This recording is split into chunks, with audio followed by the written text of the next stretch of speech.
আসসালামু আলাইকুম রহমতুল্লাহ। সুপ্রিয় শিক্ষার্থীবৃন্দ, আশা করি তোমরা সবাই ভালো আছো।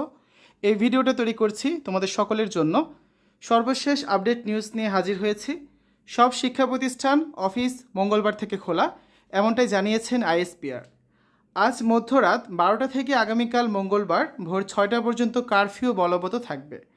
আগামীকাল মঙ্গলবার সকাল হতে বাংলাদেশের সকল সরকারি, আধা সরকারি, স্বায়ত্তশাসিত, আধা স্বায়ত্তশাসিত, বেসরকারি প্রতিষ্ঠান, কলকারখানা, স্কুল কলেজ, মাদ্রাসা, বিশ্ববিদ্যালয়সহ সব শিক্ষা প্রতিষ্ঠান খোলা থাকবে।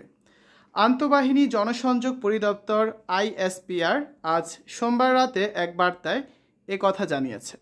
তো শিক্ষার্থীরা, অবশেষে তোমাদের বিদ্যালয় খুলছে।